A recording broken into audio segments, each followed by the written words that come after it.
তো বলো দেখি আমি কি বলে দিব না একটা আমলের কথা, যাতে পাপ মিটে যাবে, যাতে মান বেড়ে যাবে, যাতে পাপ মিটে যাবে মান বেড়ে যাবে। বলেন তো দেখি সেটা কি? পাপ মিটে যাবে মান বেড়ে যাবে, পাপ মিটে যাবে মান বেড়ে যাবে। এক, সুন্দর করে অজু করতে হবে। দুই, পায়ে হেঁটে মসজিদে যেতে হবে। তিন, সলাতের জন্য অপেক্ষা করতে হবে। এখন জোহরের পড়লাম, আবার আসরের পড়তে হবে, তার প্রস্তুতি থাকবে। এক, সুন্দর করে উঁচু করতে হবে। দুই, পায়ে হেঁটে মসজিদে যেতে হবে। তিন, এক সলাত আদায় করার পরে আর এক সলাত আদায় করব বলে অপেক্ষায় থাকতে হবে। এতে মান বেড়ে যাবে, এতে পাপ মিটে যাবে, এতে মান বেড়ে যাবে, এতে পাপ মিটে যাবে। একদা আল্লাহ আমাদের নবীকে বলছেন, মোহাম্মদ হাল তাদরি হিমা একটা সমল মালাউলা আলা, মোহাম্মদ বলতে পারো আকাশে কি নিয়ে হইচই হচ্ছে? আল্লাহ যখন আমাদের নবীকে ডেকেছেন তখন মোহাম্মদ বলেছেন, জিবরাইল যখন আমাদের নবীকে ডেকেছেন তখন মোহাম্মদ বলেছেন, আর সাহাবীগণ যখন নবীকে ডেকেছেন তখন বলেছেন আল্লাহর রাসূল। আয়েশা বলছেন আল্লাহ রাসূল বলেছেন, জনগণ সাহাবীরা বলছেন আল্লাহ রাসূল বলেছেন। আর যখন আমাদের বাংলাদেশের মাঝাবি ভাইরা বলছেন তখন নবী পাক সাল্লাল্লাহু আলাইহি ওয়াসাল্লাম, নবী পাক রাসূল সাল্লাল্লাহু আলাইহি ওয়াসাল্লাম। এগুলো ভাষা চলবে না। নবীর কথাটা সব সময় কিভাবে বলতে হবে? আল্লাহ নবী বলেছে, আল্লাহ নবী করেছে, আল্লাহ নবী বলেছে, আল্লাহ নবী করেছে। তো আল্লাহ আমাদের নবীকে কি বলে ডাকতেন? মোহাম্মদ। জিবরাইল কি বলে ডাকতেন? মোহাম্মদ। তো আল্লাহ বলছেন স্বপ্নে, মোহাম্মদ বলতে পারেন আপনি উপরে কি নিয়ে হইচই হচ্ছে? জি হ্যাঁ পারি। কি নিয়ে? পাপ মিটে যাবে কি নিয়ে সে নিয়ে হইচই হচ্ছে। তো বলেন তো সেটা কি? এক, সুন্দর করে অজু করলে পাপ মিটে যায়। দুই, পায়ে হেঁটে মসজিদে গেলে পাপ মিটে যায়। তিন, মসজিদে সলাতের পরে বসে বসে তাসবিহ তাহলিল করলে পাপ মিটে যায়। সেই নিয়ে উপরে হইচই হচ্ছে যে কিসে পাপ মিটে, কিসে পাপ মিটে। আরে তিনটে কাজে পাপ মিটে যায়, মান বেড়ে যায়। এক, সুন্দর করে অজু করলে, সুন্দর অজু কি জিনিস তা একটু পরে বলছি। দুই, পায়ে হেঁটে মসজিদে গেলে। তিন, সলাতের পরে বসে একটু তাসবিহ তাহলিল করলে মান বেড়ে যায়, পাপ মিটে যায়। এবার আল্লাহ রাসূল বলছেন, মান ফাআলা হাযা আশা বিখাইরিন মাতা বিখাইরিন, এরকম কাজ যে করলো তার বেঁচে থাকা ভালো, তার মরে যাওয়া ভালো। এমন কাজ যে করলো তার বেঁচে থাকা ভালো, তার মরে যাওয়া ভালো। এমন কাজ যে করলো তার বেঁচে থাকা ভালো, তার মরে যাওয়া ভালো, তার দুটাই ভালো। ওয়াকানা মিন খাতিতিকা মিন ওয়ালাদাতহু, লোকটা হয়ে গেল সেই দিনের মতো যেদিন তার মা তাকে জন্ম দিয়েছে। লোকটা হয়ে গেল সেই দিনের মতো যেদিন তার মা তাকে জন্ম দিয়েছে। লোকটা হয়ে গেল সেই দিনের মতো যেদিন তার মা তাকে জন্ম দিয়েছে। লোকটা নিষ্পাপ হলো। আরো দুটা কাজ আছে যাতে মানুষ নিষ্পাপ হয়, রাসূল ঘোষণা দিয়েছেন। এক, কেউ যদি হজ করে বৈধ টাকা দিয়ে, টাকা যদি ঠিক থাকে তাহলে সে হয়ে যায় সেই দিনের মতো যেদিন তার মাতাকে জন্ম দিয়েছে। দুই, অসুস্থ অবস্থাতেও যে বলে আলহামদুলিল্লাহ, সে হয়ে যায় সেদিনের মতো যেদিন তার মাতাকে জন্ম দিয়েছে। মনে থাকবে না? মনে হবে। একটা তো সুন্দর করে ওযু করলে, পায়ে হেঁটে মসজিদে গেলে, বসে একটু তাসবিহ তাহলিল করলে হয়ে যায় সেই দিনের মতো যেদিন তার মাতাকে জন্ম দিয়েছে। এক। দুই, হজ কবুল হল। তিন, খালি অসুস্থ হলে সিঙ্গাপুর যাবেন না। অসুস্থ হলে সিঙ্গাপুর গেলে হবে? আল্লাহ রাসূল বলছেন যে এই মহিলাটা জান্নাতে চলে গেছে। কেন? ওর অসুস্থতার উপরে ও ধৈর্য ধারণ করেছে, সেই জন্য। চিকিৎসা জায়েজ, ধৈর্য উত্তম। চিকিৎসা জায়েজ, ধৈর্য উত্তম। অসুস্থ হয়েছেন, তার আগে যেভাবে নেকি করছিলেন, যতদিন অসুস্থ হয়ে পড়ে থাকবেন নেকি ওইভাবেই চালু থাকবে। হাদিস বুখারী মুসলিম। এই কথা বুঝাতে পারিনি মনে হয়। একটা মানুষ খুব ভালো ইবাদত করতো, তাহাজ্জুদ করতো, কোরআন তেলাওয়াত করতো, এখন আর 2-1 মাস থেকে কি করতে পারে না, এগুলো কিছু করতে পারে না, বিছানা পড়েছে। তো আল্লাহর নবী বলছেন যতদিন এভাবে থাকবে তার নাকি ওইভাবেই চালু থাকবে যেভাবে ছিল। আল্লাহ তো মানুষের কর্ম দেখেন, তার তো রহমতের অভাব নাই, দিলেই তো হবে, দিলেই তো হবে। সুন্দর অজু।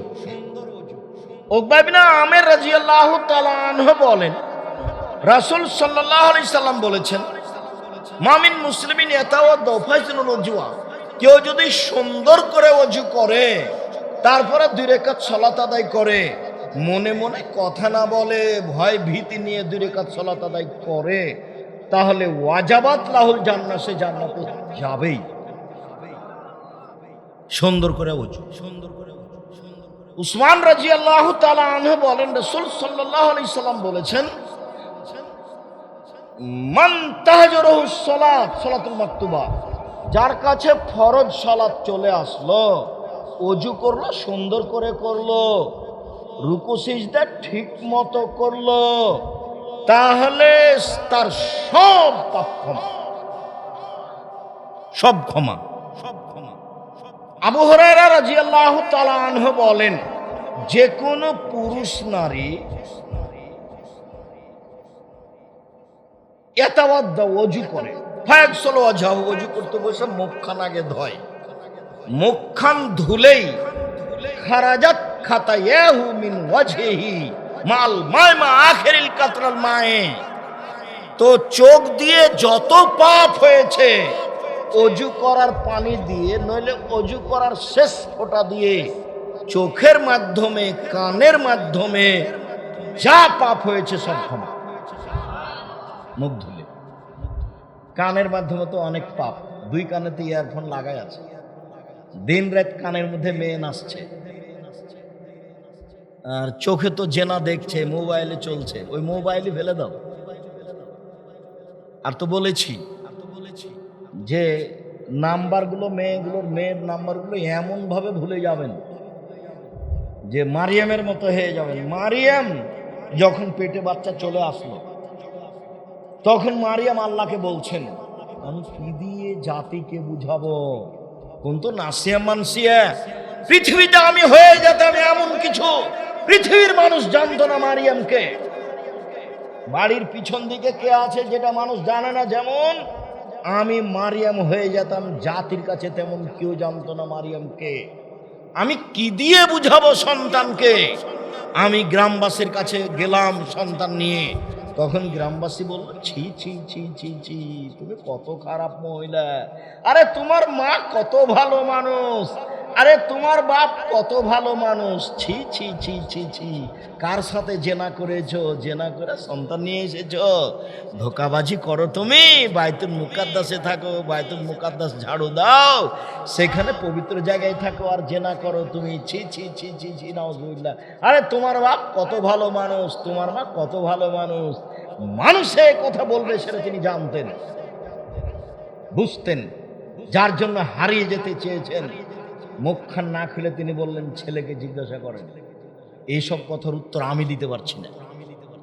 তখন ছেলে বলল, আমি আল্লাহর বান্দা, আমি নবী। ছেলে মায়ের কোলে কথা বলছে। সম্মানিত দিনী ভাই বোন, বলছিলাম রাসূল সাল্লাল্লাহু আলাইহি সাল্লাম বলছেন, কেউ যদি 2টা হাত ধয়, তাহলে 2 হাতে যত পাপ হয়েছে পানির সাথে ওযু, নইলে শেষ ফোঁটার সাথে সব পাপ মিটে যাবে।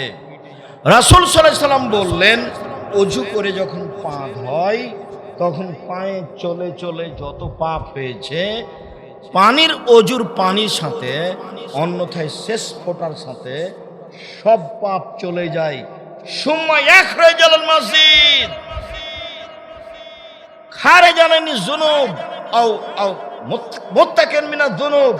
এখন লোকটা মসজিদের দিকে হেঁটে যাচ্ছে পাপ ছাড়া, তার কোনো পাপ নেই। ও এখন মসজিদে যাচ্ছে পাপ ছাড়া, তার কোনো পাপ নেই। ওযু করেছে, কান চোখ যা ছিল পাপ গেছে, হাত ধুয়েছে, যা ছিল পাপ গেছে, পা ধুয়েছে, যা ছিল পাপ গেছে।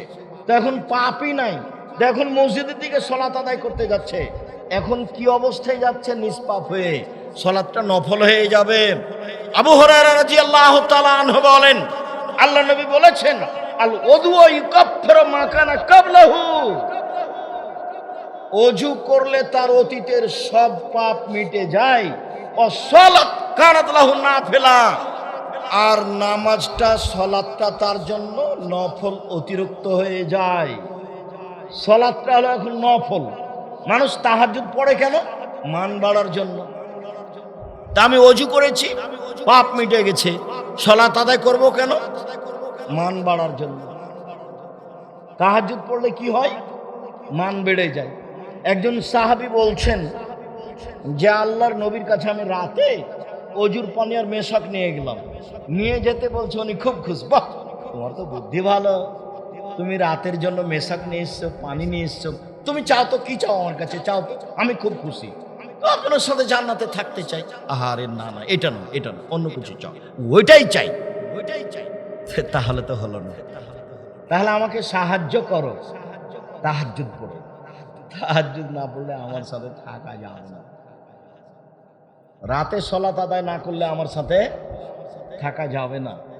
অন্য আরো পথ আছে নবীর সাথে থাকার। মেয়েকে কি করতে হবে? লালন পালন করতে হবে। আর একটা কি করতে হবে? এতিম লালন পালন করতে হবে। জামিয়া সালাফে 519 জন এতিম আছে, ছেলে মেয়ে মিলে। কতজন আছে? 519 জন এতিম আছে। 5000 ছেলের মধ্যে 519 জন এতিম। নবীর সাথে এভাবে থাকা যায় জান্নাতে। চলেন, বলছিলাম রাসূল সাল্লাল্লাহু আলাইহি ওয়াসাল্লাম আতা আলাল মাকবরা, একদা তিনি কবরের পাশে আসলেন। কবরের পাশে এসে বলছেন, আসসালামু আলাইকুম দারাল মুমিনিনা,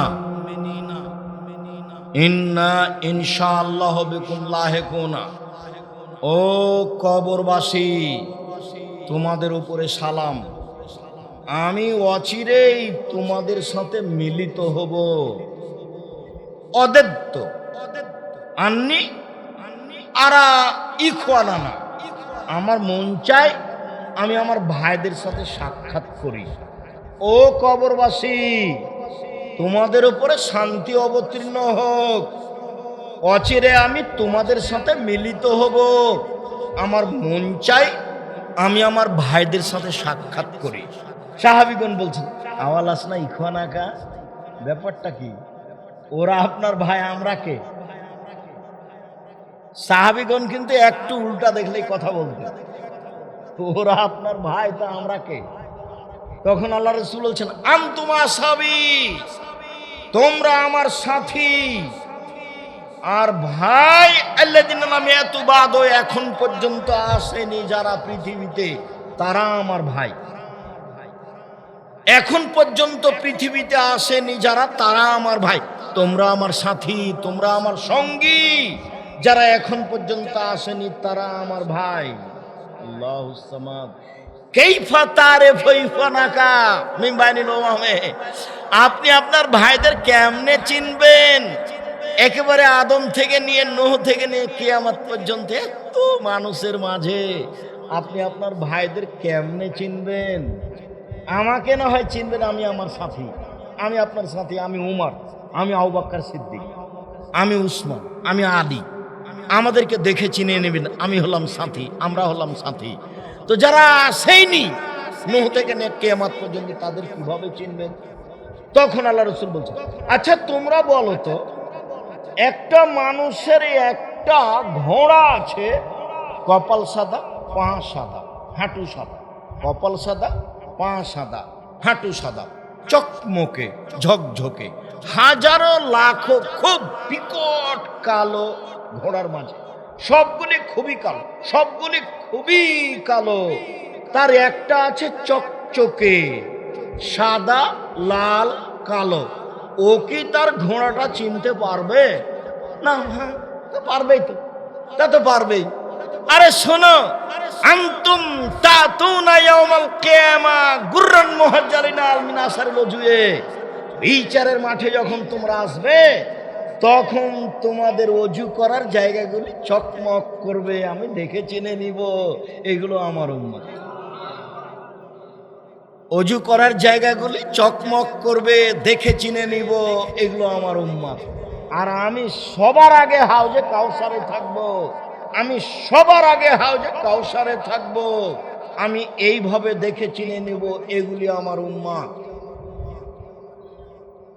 উমামা বাহেলি রাদিয়াল্লাহু তাআলা আনহু বলেন, একদা রাসূল সাল্লাল্লাহু আলাইহি সাল্লাম বললেন, আনা আউয়ালু মা ইউযানু লিসসুজুদে, বিচারের মাঠে আমাকে প্রথমে সিজদা করতে বলা হবে। আমি প্রথম ব্যক্তি বিচারের মাঠে যাকে সিজদা করতে বলা হবে। ওয়ানা আউয়ালু মা ইরফাউ রাসুহু, আমি প্রথম ব্যক্তি যাকে প্রথমে বলা হবে মাথাটা উঠান।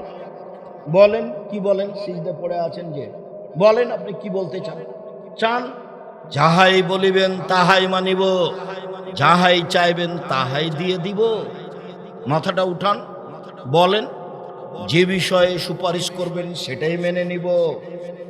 আমি আগে সিজদা করব সবার আগে, আমি সবার আগে মাথা উঠাবো।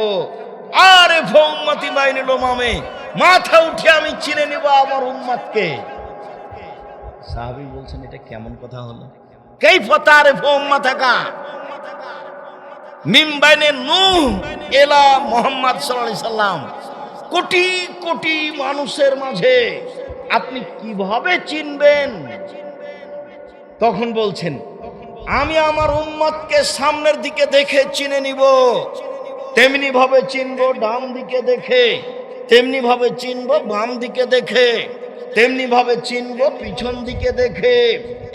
এক হুম ইয়াতুনা ইয়াউমাল কিয়ামাহ গুরান মুহাজ্জালিনা মিন আসারিল ওজুয়ে, ওরা আসবে ওজুর চকমকে নিয়ে, আমি দেখে চিনে নিব। তাহলে কোন উম্মত এভাবে আসবে না, কোন উম্মত এভাবে আসবে না। মুসা আলাইহিস সালাম হোক আর দাউদ আলাইহিস সালাম হোক, কারো উম্মত এভাবে আসবে না। আমি আমার উম্মতকে চিনে নিব ওজুর চকমকে দেখে। এক। দুই, ওয়ায়ুতামালুহুম ফিমা ফি আইমানিহিম, আমার উম্মতের ডান হাতে খাতা দেওয়া হবে, এটা দেখে চিনে নিব এরা আমার উম্মত। আমার উম্মতের ডান হাতে খাতা দেওয়া হবে, এইটা দেখে চিনে নেব এটা আমার উম্মত। এরকম কারো করা হবে না। তিন, ওয়াতাসাবায়না আইদিহিম যুরিয়াতুহুম, ওদের যেগুলো ছোট ছেলে মেয়ে মারা গেছে সেইগুলো তাদের সামনে ছুটাছুটি করবে। যাদের ছোট ছেলে মেয়ে মারা গেছে, ছোট ছেলে মেয়ে তাদের সামনে দৌড়াদৌড়ি ছুটাছুটি করবে, দেখে আমি চিনে নিব এগুলি আমার উম্মত। তাহলে বিচারের মাঠে তিনি তার উম্মতকে চিনবেন তার তিনটা পথ। এক, অজুর চিহ্ন। দুই, ভুলে গেছেন মনে হয়, কি বলেন তো দেখি, ডান হাতে খাতা, খুঁজেই পাচ্ছেন না কি যে হলো। তিন, এবার আপনারা তো ছিলেন 8-10 ভাই বোন, এখন আপনার একটাই ছেলে একটা মেয়ে, দুনিয়ার বল শতান, একটা ছেলে একটা মেয়ে, হিসাব বাতিল। ছেলে মেয়ে বেশি হলে 2-4 জন মারা যাবে। আপনারাকে প্রায় যারাকে জিজ্ঞাসা করবো তারা আপনারা বলবেন আমরা 6 ভাই 3 বোন, আমরা 8-9 বোন। আমার আব্বার 2টা ছেলে মারা গেছে, আমার আম্মার 3টে ছেলে মারা গেছে, আমরা এখন 7 জন বেঁচে আছি, 3টে মারা গেছে, আমার আম্মার 10 ছেলে মেয়ে। প্রায় সবাই বলবে তাহলে আপনার একটা ছেলে একটা, তাহলে কয়টা মরে আর কয়টা থাকে? ছেলে মেয়ে কম হলে ইহকালে লস, টাকা পয়সা কম হবে। ছেলে মেয়ে কম হলে পরকালে লস, বিচারের মাঠে দেখা যাবে না। ছেলে মেয়ে কম হলে ইহকালে লস, টাকা পয়সা কমে যাবে। আর ছেলে মেয়ে যদি বেশি হয় ইহকালে লাভ। ঢাকাতে একটা, চট্টগ্রামে একটা, বিদেশে একটা, লন্ডন আমেরিকাটা বলছে আম্মা 7 দিনের মধ্যে আমি টাকা পাঠাচ্ছি, আসতে হবে আপনাকে আমেরিকা। লন্ডন বলছে না না আম্মা ও আপনার কাছে যাবে না, আমার কাছে আসবে। চট্টগ্রামের বলছে ওই সব ছাড়ো তো তোমরা, মা এখন বয়স বেশি হয়ে গেছে, এখন কার কাছে আসবে? আমার কাছে আসবে। চট্টগ্রাম দেখছেন কি সম্মান। আর একটাই ছেলে মাকে বাহির করে দিয়েছে বাড়ি থেকে, দুনিয়ার বস, মাকে বাড়ি থেকে বের করে দিয়েছে। হিসাব বাতিল, ওটা চলবে না। সম্মানিত দিনী ভাই বোন, ওযু একটি ভিন্ন ধরনের ইবাদত যা দিয়ে মানুষের পাপ মুছে যায়। ওযু একটি ভিন্ন ধরনের ইবাদত যা দিয়ে মানুষের পাপ মুছে যায়। ওবায়দা ইবনে সামিত রাদিয়াল্লাহু তাআলা আনহু বলেন, আল্লাহর নবী বলেছেন, as-সালাতুল খামস ইফতারাজাহুন্নাল্লাহু তাআলা, 5 ওয়াক্ত সালাত আল্লাহ ফরজ করেছেন। 5 ওয়াক্ত সালাত আল্লাহ ফরজ করেছেন। মান আহসানা ওযুআহুন্না, কেউ যদি এই 5 ওয়াক্ত সালাতের ওযু সুন্দর করে অসাল্লালে ওয়াক্তেহিন্না, সালাত যদি ঠিক টাইমে পড়ে, ও আতাম্মা রুকুআহুন্না সুজুদাহুন্না, সুন্দর করে রুকু সিজদা করে, কানা আলাল্লাহি লাহু আহাদুন, তখন আল্লাহর উপরে একটা তার সাথে চুক্তি হয়ে যায়। আল্লাহ বলেন, এই শোনো, তোমার সাথে আমার চুক্তি হয়ে গেল, আমি তোমাকে জান্নাত দিব। আল্লাহ বলেন তাকে, তোমার সাথে আমার অঙ্গীকার হলো, আমি তোমাকে জান্নাত দিব। আল্লাহর কাজ মানুষের মুখামুখি হয় না। মসজিদ হলো আল্লাহর ঘর। মসজিদে ঢুকে বলা যাবে না, আল্লাহ আপনার ঘরে বসতে চাচ্ছি, বসবো কি? এভাবে বলবেন না, কিভাবে করবেন বলেন তো দেখি? 2 রাকাত সালাত আদায় করবেন, তখন আল্লাহ আপনাকে কি বললেন? বসো। যখন আপনি 2 রাকাত সালাত আদায় করবেন, তখন আল্লাহ আপনাকে কি বললেন? যে বসেন। এই জন্য 24 ঘন্টা যে কোনো সময় মসজিদে ঢুকলে 2 রাকাত সালাত আদায় করতে হবে বসলে, আর না বসলে ঢুকে চলে আসে। আর যারা এই পথ অবলম্বন করেছে যে ঢুকে আগে বসতে হবে, তারা রাসূলের বুখারী মুসলিমের হাদিসকে অপমান করেছে। ঢুকে আগে অনুমতি দিতে হবে বসার জন্য। তো এখন আল্লাহর সাথে আমার চুক্তি হচ্ছে, কি মুখামুখি হবে? চুক্তি হয়ে যাবে। 1 সুন্দর ওযু, 2 সময়ে সালাত, 3 রুকু সিজদা ঠিক। তাহলে এবার তার সাথে আমার চুক্তি হয়ে গেছে, তিনি আমাকে কি দিবেন? জান্নাত দিবেন মর্মে লিখিত চুক্তি হয়েছে। এইবার বলছেন আল্লাহর নবী, মাল্লাম ইয়াফাল, কেউ যদি সুন্দর করে ওযু না করে, সময় মতো সালাত আদায় না করে, ঠিকঠাক রুকু সিজদা না করে, আল্লাহর সাথে কোনো চুক্তি হয়নি। ইনসা আযাবাহু ইনসা গাফারা লাহু, আল্লাহ চাইলে ক্ষমা করে দিবেন, আল্লাহ চাইলে শাস্তি দিয়ে দিবেন, আল্লাহ চাইলে ক্ষমা করে দিবেন, আল্লাহ চাইলে শাস্তি দিয়ে দিবেন। কথা বুঝাতে পারেনি, আবার বলি। সুন্দর করে ওযু, একটু পরে সুন্দর ওযু কাকে বলে বলবো, এক কথা বলো। সুন্দর ওযু। 2 কি বলেন তো? সময় মতো সালাত। একবারে 5টার সময় আসর পড়ছে, এটি কি সময় মতো হলো? সূর্য উঠে তখন ফজর পড়ছে, এটি কি সময় মতো হলো? 2 হলো সময় মতো সালাত। 3 বলেন তো কি? রুকু সিজদা ঠিক করে করা। তাহলে এবার কার সাথে চুক্তি হয়েছে? কাছাকাছি চলে এসছে। আর একটু কার সাথে এবার চুক্তি হলো? আল্লাহর সাথে, জান্নাতের। রাসূল সাল্লাল্লাহু আলাইহি ওয়াসাল্লাম বলেন, লা তুকবালু সালাতুন বিগাইরি তুহুরিন, ওযু ছাড়া সালাত হবে না। ওয়ালা তুকবালু সালাতুন মিন গুলুলিন, আত্মসাতের টাকা দান করলে নেকি হবে না। ওযু না করলে সালাত হবে না, অবৈধ টাকা দান করলে নেকি হবে না। আদি ইবনে উমাইরা বলেন, আল্লাহ নবী বলেছেন, পৃথিবীর মানুষ শুনে রেখো, মানিস্তামালনাহু আলা আমালিন, আমি যদি কাউকে কোনো কাজ দিই, সেখানে আমি একটা বেতন নির্ধারণ করি। ফাকাতামা মিখিয়াতান ফামাফাকাহু, কাজে কেউ যদি একটা সুই সমপরিমাণ আত্মসাৎ করে, সুচ বুঝেন আপনারা? সুই। আমি একটা ব্যবসা খুলেছি, 2 জন সেলসম্যান রেখেছি, আমার জিনিস বিক্রি করে। বাড়ি যাওয়ার সময়তে একটা জামা বিক্রি করে 1100 টাকা পকেটে নিয়ে চলে গেছে।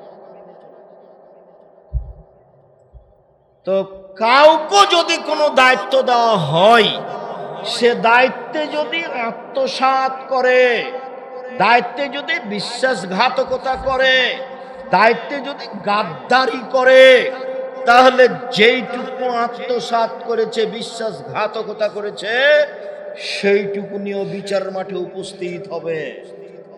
বিশ্বাসঘাতকতা করে মসজিদের সভাপতি, বিশ্বাসঘাতকতা করে মাদ্রাসার সভাপতি, বিশ্বাসঘাতকতা করে প্রিন্সিপাল, ভাইস চ্যান্সেলর, বিশ্বাসঘাতকতা করে চেয়ারম্যান, মেম্বার, এমপি, মন্ত্রী, বিশ্বাসঘাতকতা করে যারা টেন্ডার নিয়েছে রাস্তা তৈরি করা,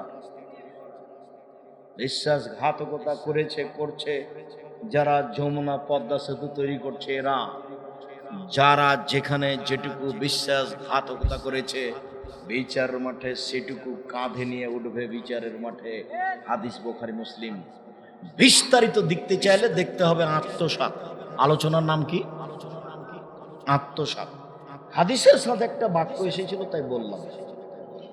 রাসূল সাল্লাল্লাহু আলাইহি সাল্লাম বলেন, মিফতাহুস সালাতে আত-তাহুর, ওযু হলো সালাতের চাবি। ঘরে তালা মারা আছে, ঢোকেন তো কিভাবে ঢুকবেন? চাবি লাগবে, তালা খুলে ঢুকবেন। তো এখন সালাতের চাবি কি বলেন তো? সালাতের চাবি নামাজ, ওই কথাটা মিথ্যে। জালান জান্নাতের চাবি সালাত, ওগুলো একটা কথা ঠিক। সালাতের চাবি হলো ওযু। তো ওযু না হলে তো আর আপনি সালাত আদায় করতে পারছেন না। কেন? তালা মারা আছে, ঘরে তালা মারা আছে, ঢোকেন তো দেখি। খুলে ঢুকতে হবে। আল্লাহ নবী বলছেন যে সালাতের চাবি হলো ওযু। তো ওযু যদি ঠিক না হয় তাহলে সালাতে ঢোকা যাচ্ছে না। আবু হুরায়রা রাদিয়াল্লাহু তাআলা আনহু বলেন, আল্লাহর নবী বলেছেন সালাত 3 ভাগে বিভক্ত। আত-তাহুর সলসন, ওযু হলো 3 ভাগের 1 ভাগ। রুকু সলসন, রুকু হলো 3 ভাগের 1 ভাগ। আর সুজুদ সলসন, সিজদা হলো 3 ভাগের 1 ভাগ। ফানাদাহাবে হাক্কিহা, কেউ যদি ঠিক ঠিক 3টা কাজ করে, কবেলাত সালাতুহু, তার সালাত কবুল করা হবে। ও কবেরা সায় আমালিহি, সব আমল কবুল করা হবে। আর কেউ যদি ওযু ঠিক না করে, রুকু ঠিক না করে, সিজদা ঠিক না করে, তাহলে তার সালাত কবুল করা হবে না। কোন ইবাদত কবুল হবে না, সব গেছে। চলেন আলোচনার শেষ হাদিস, খুব খেয়াল করে থাকবেন। জাতিকে কোনোদিন ফাঁকি দিনই ধর্মের নামে। কাজেই মুখের কথা মূল্যায়ন করবেন, মিডিয়াতে আছে। কাজেই কলমের কথা মূল্যায়ন করবেন, বই পুস্তকে আছে। টাঙ্গাইলের লোক বই পুস্তক মূল্যায়ন করে। যাওয়ার সময়তে সবার পছন্দনীয় মানুষ আব্দুল্লাহ, আমাকেও ভালো লাগে। আমিও আব্দুল্লাহর বক্তব্য শুনি, দীর্ঘ সময় শুনি। অনেক কথা, আব্দুর রহিমের বক্তব্য দেখি ওইরকমই, যেটা আমার জানা ছিল না, ও বললো তখন আমার কাছে ধরা পড়লো। ওহো, আমি তো এই কথা বলেছি কিন্তু এভাবে তো বলিনি। তা আব্দুল্লাহ মিন্নাতুল বারী লিখেছে, আব্দুল্লাহর বই পড়েন, খুব গুরুত্বপূর্ণ বই। আমরা আরো যেসব বইগুলো লিখেছি, যেমন উপদেশ, আজকের আলোচনা উপদেশ বইয়ে আছে। আর সলাতের উপরে তো বই লেখার প্রয়োজন ছিল না, তবু আমি লিখলাম যে আমি একটু ভিন্নভাবে সুন্দর করে পেশ করার চেষ্টা করেছি। আর এগুলো বই যদি কিনতে না পারা যায় তো খালি হাতে যাবেন না, একটা ইতেসাম পত্রিকা হাতে করে যাবেন। লাখ লাখ টাকা খরচ করছেন আপনার ইতেসাম পত্রিকা বের করতে।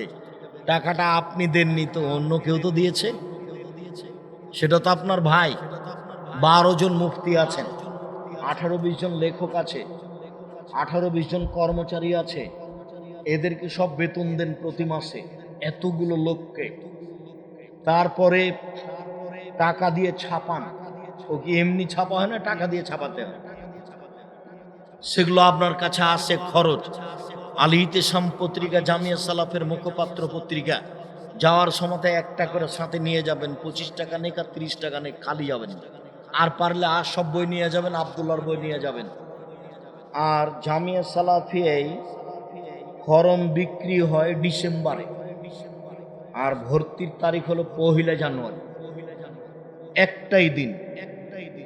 জামিয়া সালাফে রাজশাহীতে যান, আপনার ব্যাপার। দিনাজপুরে যান, আপনার ব্যাপার। বরিশালে যান, আপনার ব্যাপার।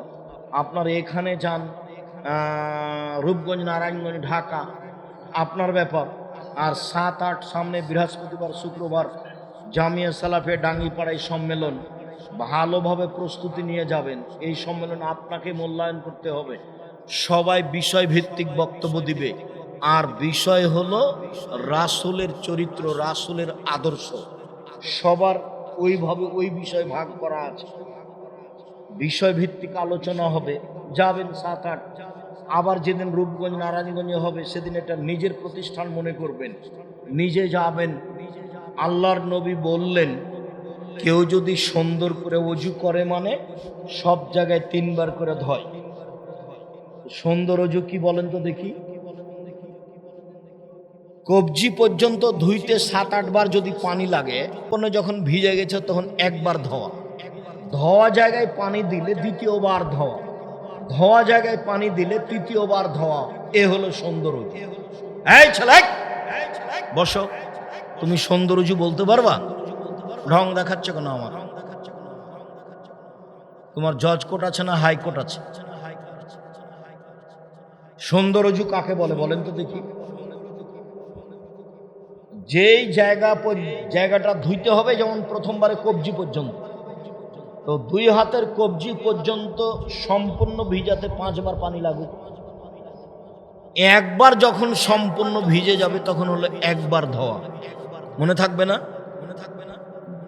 ধোয়া জায়গায় পানি দিয়ে ধোয়ার নাম দ্বিতীয়বার ধোয়া, ধোয়া জায়গায় পানি দিয়ে ধোয়ার নাম তৃতীয়বার ধোয়া। এই হলো সুন্দর ওযু। সুন্দর করে ওযু করলো, রাতে উঠে হাত তুলে দোয়া করলো, সূরা দোয়া ইউনূস পড়লো আগে, তারপরে দুরূদে ইব্রাহিম পড়লো, হাত তুলে কান্নাকাটি করে আমাকে বলল, যাহাই বলিবে তাহাই শুনিব। ওযুর ঢংটা হবে সুন্দর। এইবার আল্লাহর নবী বলছেন, মা মিন মুসলিমিন ইয়াতাওয়াদ্দাউ, যে কোনো পুরুষ নারী ওযু করে, সুন্দর করে ওযু করে, তারপরে বলে আশহাদু আল্লা ইলাহা ইল্লাল্লাহু ওয়াহদাহু লা শারীকা লাহু ওয়া আশহাদু আন্না মুহাম্মাদান আবদুহু ওয়া রাসূলুহু। এই দোয়া পড়ে তাহলে 8টি জান্নাতের সব দরজা খুলে দেওয়া হয়েছে। যেটা ভালো লাগে সেটা। সিয়াম পালন করলে তো একটা, হজ করলে তো একটা, আর দান করলে তো একটা। আর যদি সুন্দর করে ওযু করে এই দোয়া পড়েন তো কি হলো? 8টা। এ কথা আমি বলিনি, এ কথা মুহাম্মদ সাল্লাল্লাহু আলাইহি ওয়াসাল্লাম বলেছেন, হাদিস বুখারী মুসলিম। কারো বিবেচনার 5 পয়সার দরকার নেই, চিন্তা ভাবনার 5 পয়সার প্রয়োজন নেই। হাদিস বুখারী মুসলিম। কে বলেছেন? মুহাম্মদ সাল্লাল্লাহু আলাইহি ওয়াসাল্লাম বলেছেন, যে কোনো পুরুষ যে কোনো নারী, যে কোনো পুরুষ যে কোনো নারী, যে কোনো পুরুষ যে কোনো নারী সুন্দর করে ওযু করলো, ওযুর পরে বলল, আমি সাক্ষ্য দিচ্ছি আল্লাহ ছাড়া কোনো মাবুদ নাই, আমি সাক্ষ্য দিচ্ছি মুহাম্মদ আল্লাহ রাসূল, আল্লাহর কোনো শরীক নেই, শরীক মুক্ত সত্তা হচ্ছেন আল্লাহ। আশহাদু আল্লা ইলাহা ইল্লাল্লাহু ওয়াহদাহু লা শারীকা লাহু ওয়া আশহাদু আন্না মুহাম্মাদান আবদুহু ওয়া রাসূলুহু। আমি সাক্ষ্য দিচ্ছি মুহাম্মদ আল্লাহর রাসূল, মুহাম্মদ আল্লাহর বান্দা। এই দোয়া যে পড়বে তার জন্য সব দরজা খোলা। মহিলাদের জন্য আরেকটা কাজ আছে, স্বামী তিতা লাগলো মিঠা লাগলো স্বামীকে মেনে চলতে হবে, প্রতিবাদ করা হবে না। প্রতিবাদ কি জিনিস? মহিলা মানুষ, আপনি শোনেন, এই মেয়ে কথা বলছো কেন, ঢং করছো কেন? শোনেন, আপনি মহিলা মানুষ, কোনো সময় প্রতিবাদ করবেন না আর অভিমান করবেন না, সংসার সুন্দর হবে। প্রতিবাদ করলে আর অভিমান করলে শয়তান আপনাকে পাগল বানাবে। অভিমান কি জিনিস? তোমাকে একটা ভালো শাড়ি নিতে বলেছিলাম কতদিন আগে, তুমি করলে না, তুমি আমার কথা মানো না। তোমাকে আমি এই জিনিসটা আনতে বলেছিলাম, তুমি কোনো দিন আনলে না। তখন খালি শয়তান ওই মহিলাটাকে বলবে, দেখ না তোর স্বামী কোনোদিন কোনো কথা মানে না, আসলেই তো মানে না। আবার বলবে, দেখ না তোর স্বামী একদিনও মানেনি। অভিমান করলে কে সুযোগ পায়? শয়তান সুযোগ পায়। অভিমানই নাই। আমি সাধারণ ঘরের মেয়ে, আপনার বাসায় এসেছি, যেভাবে রাখবেন সেভাবেই থাকবো। কাপড় মোটা হলেও কোনো আপত্তি নাই, চিকন হলেও কোনো আপত্তি নেই। পান্তা ভাত হোক আর গরম ভাত হোক, আমার পক্ষ থেকে কোনো প্রকার আপত্তি অভিমান নেই। তখন শয়তান কি করবে? তাহলে গেলাম। প্রতিবাদ, হ্যাঁ তুমি আমার মাকে এই কথা বললে কেন? তুমি আমার মাকে এভাবে বলবে কেন? তখন শয়তান বলবে, তোর মাকে আরেকদিন গালি দিয়েছিল, তোর মনে নাই? তোর মাকে আরেকদিন গালি দিয়েছিল। একদিন তো চলে এসেছিল শয়তান, তোর মা তো কিছু খাওয়ার পানি করেনি, কতদিন তোকে বললো, তোর মা তো আমার জন্য কিছু রান্না করলো না। এগুলো কে বলাচ্ছে? শয়তান বলাচ্ছে। যার জন্য মহিলাদের অভিমানও থাকা হবে না, প্রতিবাদও থাকা হবে না। বুঝা যায় না কথাটা কি? অভিমানও থাকা হবে না, প্রতিবাদও থাকা হবে না, তাহলে সংসার সুন্দর হবে।